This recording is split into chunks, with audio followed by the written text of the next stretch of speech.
Hello दोस्तों, ये chapter Kabirdas के साथी से लिया गया है। मैं कोशिश करूंगी कि आपको पूरा इसके बारे में समझा पाऊँ। पहले आप वर्ड मीनिंग शब्दों के अर्थों को समझ लीजिए। लोक वेद के साथी का मतलब लोक एवं वेद की परंपरा में बधा हुआ।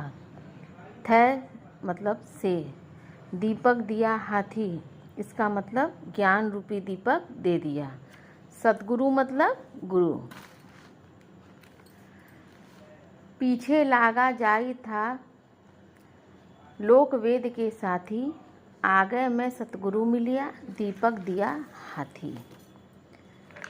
इसका मतलब है, कबीर कहते हैं कि मैं अन्य सामान्य लोगों की तरह लोक एवं वेद परंपरा में बंधा हुआ संसार में भटक रहा था।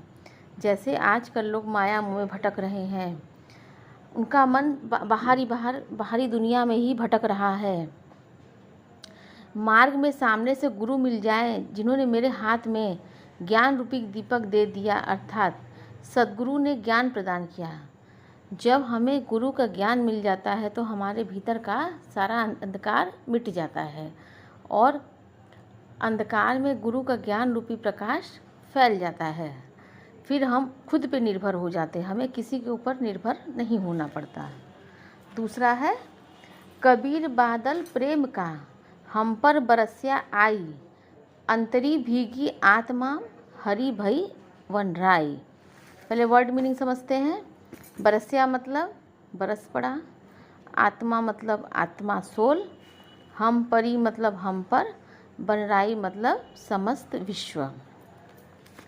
कबीर बादल प्रेम का हम पर बरस्या आई, अंतरी भीगी आत्मा हरि भई वनराई।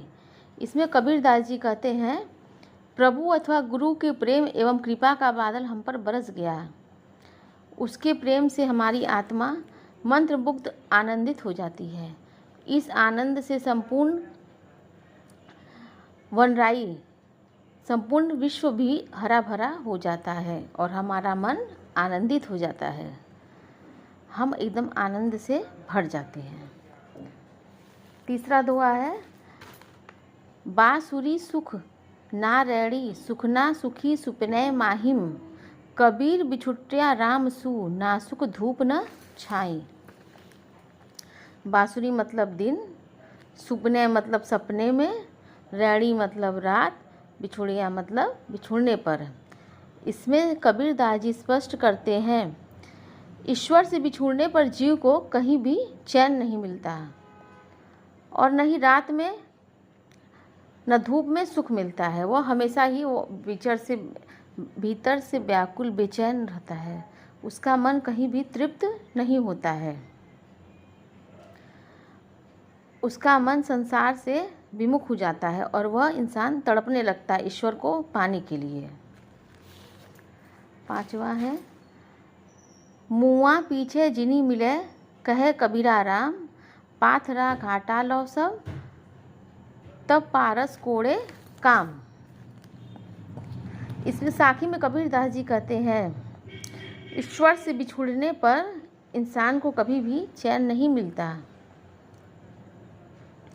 वह भगवान को ढूंढता ही रहता है।